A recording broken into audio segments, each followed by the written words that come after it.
Hey guys, welcome back to the channel. If you're new here, my name is Candice. Today we are talking about modesty, but in the sense of online. And we're not talking about clothing here, guys, okay? We're back in our Keepers at Home series. And our Keepers at Home series, we are basing it off of Titus 2. I'm going to get into that. We're going to pray first, though, and then dive right in. God, thank you so much for giving us tools for connection, tools for information, ways to spread your word and receive encouragement from other people. Thank you for giving us wisdom and discernment. I ask that you would give us even more wisdom and discernment on the things that we post, the things that we consume, the way we interact with other people online, and that we would do it to glorify you and not for our own ambitions and things like that. I ask that you would bless anybody listening to this video right now and that you would give them that wisdom and abundance of it. I ask these things in Jesus Christ's name. Alright, so Titus 2. Now, Titus 2 is kind of talking about advice. Who is this? Who wrote this? Paul. Paul wrote this. He's giving advice to women and to men and then to women. We're going to skip over the men part because I'm not a man. I'm a woman, so I'm doing this from a woman's perspective, and I'm specifically speaking to other Christian women here, okay? If you're not Christian, you're more than welcome to still watch this video. If you're not a woman, you could still watch this video. You might get something out of it. But my specific audience is other Christian women, okay? We're going to go to verse 3. It says, "The aged women likewise, that they be in behavior as becometh holiness, not false accusers, not given to much wine, teachers of good things, that they may teach the young women to be sober, to love their husbands, to love their children, to be discreet, chaste, keepers at home, good, obedient to their own husbands, that the word of God be not blasphemed." So I did a video specifically on discretion, on being discreet. You can go ahead and watch that if you want. Some of the topics will overlap just a little bit between these two videos, because in that one I did talk about discretion in online postings as well. Today we're looking at the word chaste. Okay, now the word chaste, of course, when we think chaste, we think, sexually pure. Those who are faithful to their husbands before, during, and during their marriages, right? But chaste actually references things too that are not about sexuality, right? So chaste can also mean innocent, modest, and pure. Now, modest in this term is not just speaking about clothes, right? Okay. To be modest, like, your clothing is a very small part of what the actual definition of, modest behavior really is, right? And we're looking at modest behavior today. We're talking about modest behavior in our online presences, okay? So the word modest, if you actually look it up in a dictionary, like this big guy, it says, having or showing a moderate or humble estimate of one's merits, importance, achievements, etc. So, not being, excessively self-important. Pleasingly free from vanity, egotism, boastfulness, or great pretensions. Also, having or showing a nice regard for the decencies of behavior, speech, dress, etc. Delicate or decent, pure in thought and conduct. Also free from ostentation or showy extravagance. Simple or unpretentious. Also moderate or not extreme, excessive, or exaggerated. Now, I don't know about you, but when I hear some of those words, right, like the merits, achievements, egotism, vanity, boastfulness, pretensions, ostentation, showy extravagance, not extreme, excessive, or exaggerated, a lot of those things are present in an excessive amount in the online world, right? In our online presences is where those particular behaviors tend to be abundant. They tend to be everywhere, right? It's online presences and stuff have evolved from being a simple way to connect with other people to showing off everything that we have, everything that we do, preaching to other people about what they should be doing or not doing, gossiping, like consumerism. There's so much oversharing, right? That happens online, and it's like there used to be, when most socialization was happening in person, right? There were lines, right, drawn of things that you would say to certain groups of people and things that you would keep intimate for only certain groups of people, right? So there was a level of things that you would talk about that was only like very, very personal stuff that you would talk about with immediate family or immediate friends, God himself, right? Or just people who were very, very close to you, like a spouse, right? Things that you would only share with those people that wouldn't, be for everybody's ears to be listening to or eyes to be seeing, right? There was a level of intimacy there.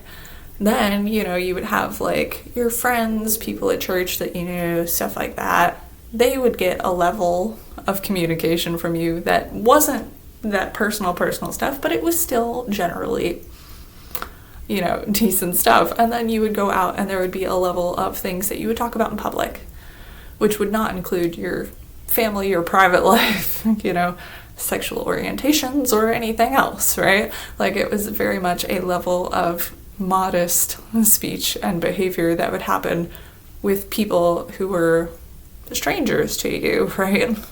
Or people that you didn't really know very well. With the rise of online presences, social media, YouTube, all of these things, those levels have gotten all blurred, and now people have just gotten used to sharing personal aspects of their lives or personal aspects of people's lives that they know with the general public, right? And this is problematic in multiple ways, right? Number one, putting that much personal information out there is not safe, right? I don't know who's on the other end of this video right now, right? I don't know who you are. I don't know where you live. I don't know what your intentions are watching this video, right? I don't know what your intentions are watching my channel or subscribing to my channel, right? I only know what my intentions are putting things out there, but I don't know who you are on the other end. I don't know if you have malicious intent, right? So there are things that I don't put out there because there are things that just are not safe to put out there, right? Like you don't put your location, your address, what school you go to or where you work or things like that are things that are just not safe to be putting out there for the general public. But we've been so desensitized to this, right? People putting out personal information about their sex lives and whatever else and struggles they're having with their husband or with their family or with the neighbor down the street. And people are just posting so much of this online that we're just so used to seeing it, I think, at this point, that it doesn't even cross our minds how immodest it is to have all this stuff just floating out there or to be posting it ourselves, right? Or consuming it from other people. But the thing is, we post and consume, right? Or interact with things online in a variety of ways, right? So if it's interacting with it, you might be liking it or subscribing to a channel or commenting on things, whether that be posts on like Facebook or Instagram, Twitter, whatever all the other ones are these days. I don't even know what half of them are, but you know what I'm talking about, right? If it's consuming it, you're watching these videos or reading the posts as you scroll through your feed, right? From whatever groups you're in or whatever things you've liked that happen to show up, all the ads that show up, right? All the things we consume. And then there's the things we're actually posting ourselves. Now, that modesty in behavior, right? In, not being extravagant or exaggerated or, being vain and boastful about our accomplishments and things like that. I think it's important to apply this modesty to our online presence, because things have gotten a bit out of hand, right?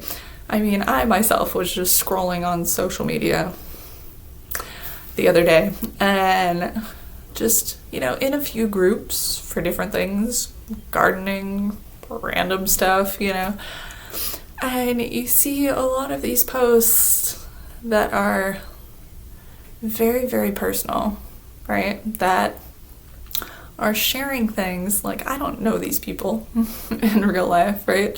But they are sharing things that are personal about themselves, personal about other people that I'm sure they didn't ask permission about to post their business online, right? And there's just a lot of lines that have been crossed, and it becomes toxic in a way, right? Because it's toxic for the person posting, right? Because they are posting super personal information that is now in the online universe for everybody to have and everybody to judge, right? So in a way, it's toxic because you are then opening yourself up to all this judgment from other people on your own personal stuff, right? It's also toxic for whoever it is you're talking about, because most of these posts are, stating a personal thing that happened with so-and-so, what happened with their spouse, or something their spouse is doing that's driving them nuts, or their mother-in-law, or their neighbor down the street, or their coworker, right? And those people, I'm pretty sure, have no idea that this person is posting these things, right, about them, these personal details of their life, even if it's posted anonymously to a group, y'all. Like, posting personal details about somebody else's life, that's toxic for them, because now they are getting judged and they don't even know it, or it might ruin their reputation or come back to bite them in the butt, and they didn't even know that you spilled your guts about it online, right? And then the people who are consuming this content also get a level of toxicity in the fact that they are just scrolling through and then reading a bunch of personal information that they didn't need to know that either might trigger them from something that they personally went through, or just makes them angry. They start judging the people in either the person who's posting or the person that they're talking about without actually knowing the full context of the scenario, because all you're getting is the little blurb of whoever it is posting, right? There's just so many levels of negativity and toxicity that are present in a lot of this oversharing. And that I think if we have our own personal guidelines for what is modest, and we bring that modesty back to our online presences, the world would be a better place. Online would be much more positive and wholesome and not so full of the negative nonsense, right? Because we all know, we've all seen this oversharing in sharing feelings and opinions on things, asking for advice from perfect strangers about very personal information, right? Personal scenarios, gossiping about other people. We've seen the ones, where people are just posting their highlight reel of their accomplishments and things like that. Things that are, just generally attention-seeking stuff, whether it's sharing memes or funny things that you thought were wholesome online, sharing, like those weird workout videos where they're like filming themselves working out and then other people's reactions to them working out. It's attention-seeking behavior. Modest pictures, again, are also attention-seeking behavior. But we've gone past just sharing wholesome stuff. I think if we bring it in, we'll be much better off in general. So here's some guidelines that I have for myself. Okay, you can totally take them or leave them if you want. Use them yourself or come up with your own. Hey, whatever works for you, right? So for me, my guidelines for what I post, and this also applies to what I consume and how I interact with things online. Okay, first things first. When it regards to posting, interacting, anything to do with children is a big no for me, personally, okay? Because I do not believe that children should be exploited online. I am not a fan of parents posting every single photo from a child's childhood online for all of their friends and random acquaintances to see, and all of those embarrassing photos will come back and bite that kid in the butt someday. Like, I'm just not a fan. I don't think that kids should be exploited for likes and comments, and I just think that kids should be able to be kids and have their childhood not blasted to the public, personally, okay? There's also a safety issue involved here, because anything to do with kids, back in the day, right, if some child predator or some creep, right, wanted to do things or talk to your child, right, they would easily be found out as a stranger, and the child would be able to realize, oh, this is a stranger, I shouldn't talk to them, because that person wouldn't really know your parents' names, wouldn't know your address, wouldn't know what school you go to, or what dance competition you've been to, or what trophies you have, or what activities you're involved in. These days, all of these things are posted online by a lot of parents, and I don't think they fully mean to be making their kids unsafe. I think a lot of parents just post it because they're proud of their kids, right? And they want to kind of show their kids off and just, you know, be that parent that's, you know, excited for their kids' accomplishments.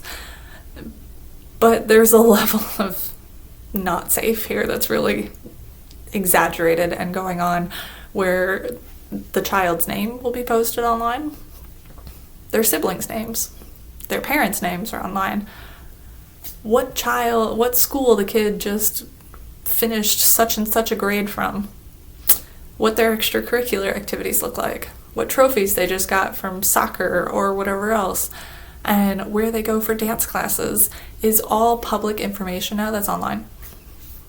That's posted by the parents. So now when a stranger comes up to your child, right, they have all the information to make your child believe that they are not a stranger.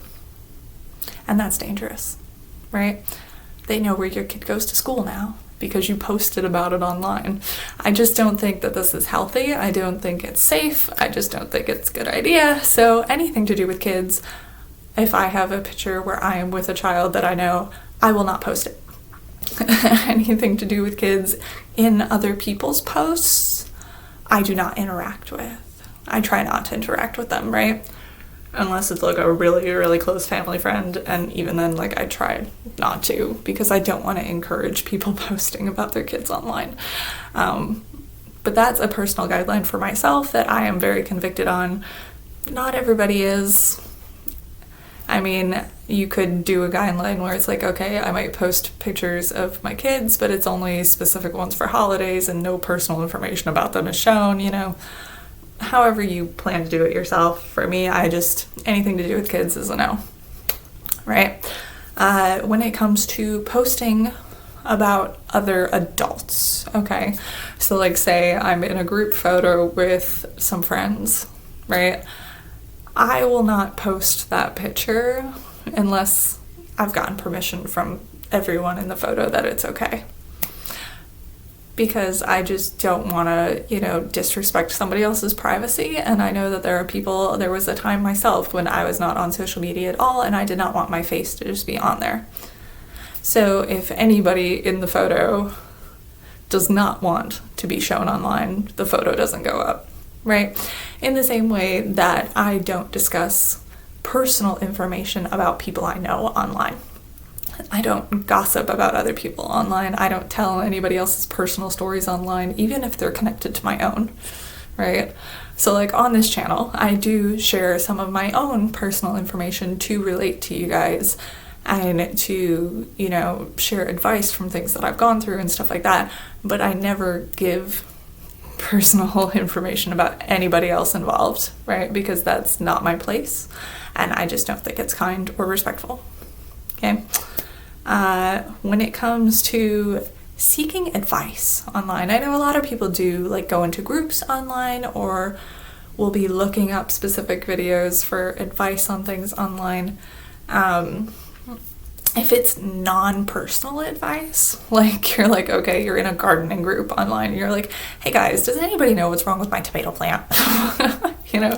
That sort of stuff I have no problems with posting or interacting with, because it's basic factual information. It's kind of that level of modest stuff that's okay to be interacting with public people that you don't really know, right? Like, it's not personal, it's not endangering you anyway, or gossiping about somebody else. It's just practical stuff that I have no problem with, right? But when it comes to seeking advice on personal issues, right, I think honestly it is so much better to seek advice for personal issues with someone you already know, who's a close, good friend or family member, and doing it in person, not online, right? Because there's these levels of intimacy. So if you post something online saying some gripe you have with your husband, right, and you're posting it anonymously so people don't know it's you, although Facebook obviously knows it's you, right? Whatever site you were on knows it's you and has that information stored away now forever. But regardless of that, if you are seeking personal advice, right, you're usually posting personal information about your spouse.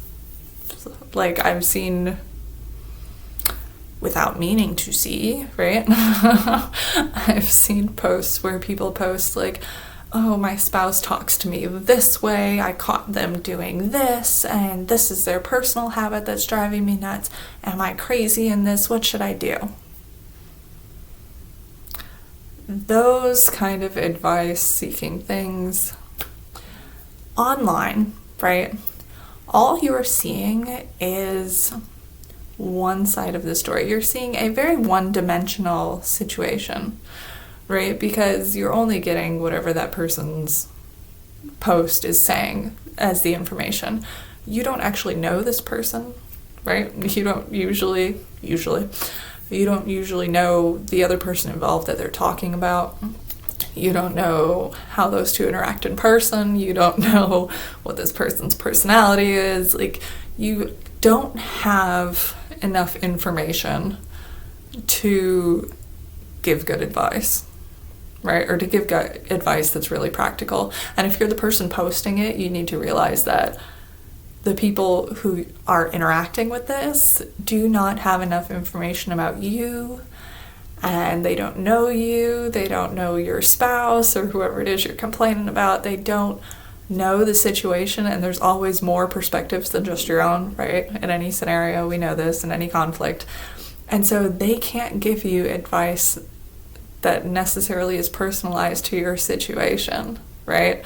They may give you advice that's completely not useful or just something that's going to make you angry. Like, they don't know you, right? Especially if you're doing this in like a public forum where you don't personally know every single person who's giving the advice, right? You may get advice from somebody who has a completely different lifestyle than your own, and that advice, of course, wouldn't be applicable, because if they're living a completely different lifestyle, say you're a Christian woman, right, and they're a pagan or atheist and they believe in stuff that's completely different from your foundation of life, their advice would work for them, right? But it's probably not going to work for you. So I don't think posting seeking advice or even interacting with those seeking advice in regards to personal information online is helpful or useful. It's much better to actually ask advice from, speaking to Christian women, right, from an older Christian woman that you know personally, who's a friend, who, whether that be your mom, your grandma, an aunt, or, some older lady that you know at church, right? Having a friend who you can specifically talk to, who knows you, right? Who knows the person that you're complaining about, right? Or who knows the situation and kind of can see multiple perspectives of it, is the best way to get advice, right? That's actually applicable to your life, because if you're talking to them as a personal friend, they probably are on a similar life path, right? They probably have a similar foundation in what they believe, and so they can give you advice that works, right? So in regards to posting personal advice-seeking stuff, I don't. If I need advice, I go talk to somebody in person that I know, right? And I don't personally interact with those posts because I know that I do not know all of the information involved and therefore cannot give very good advice.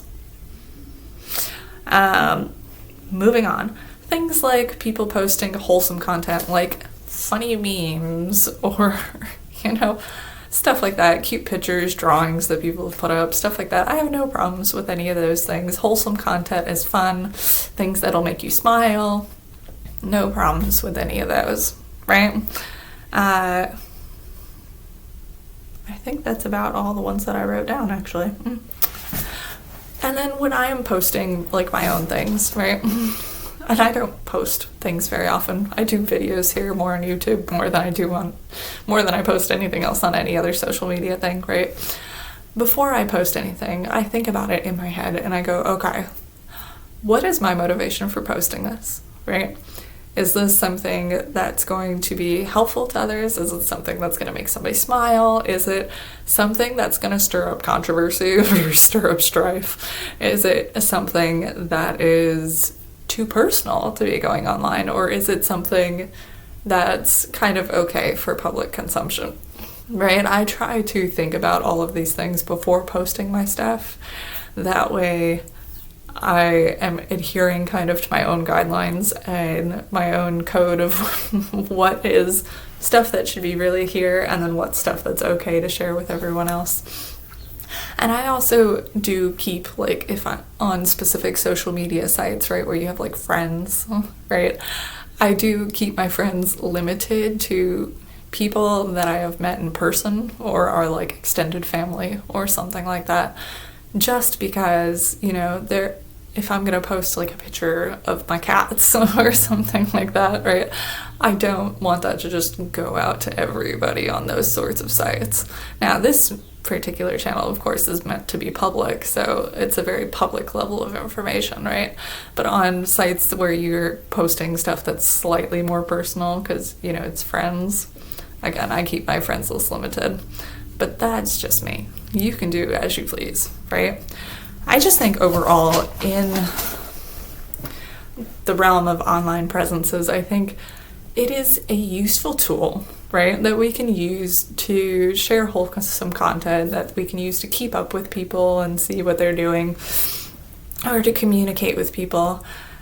But I think we should be very aware of the level of what we're putting out there, whether it's modest or not, and just evaluate it for ourselves. I mean, like, if you're going through and scrolling through a feed and you see all these other posts, think about which ones make you upset, which ones make you uncomfortable, which ones you're kind of like, ooh, I don't need to know that, And that way we can regulate what we are posting and regulate what we are interacting with, because the more you interact with something, right, or the more you consume something, the more of those are going to be present out in the online universe, right? So the more videos you watch of some person dancing to some particular song, more than likely people are going to make more of those, right? In the same way that if you watch cute cat videos and they get a lot of views and a lot of likes, then more people are going to make those, right? So we have a voice in the online community in what we consume, and our voice can be used to encourage, right, more modest online behavior versus, encouraging the stuff that's not so modest, right? We can encourage the cute stuff and the memes while at the same time not contributing to things that are gossiping about other people or not interacting with videos that we know are just inflammatory things, controversial stuff just to stir up people's emotions, right? We choose what we consume and what we post. And I just think as Christian women, like, we do have a voice, and it's important that we use it in a good way to be a positive influence on other people. All right, what are we at like a half an hour now? I hope this video has helped you in some way, or, just maybe opened your eyes a little bit more to what we're posting online.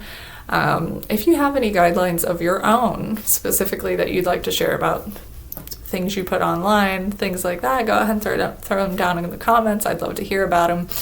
I will see you guys in the next video. Bye.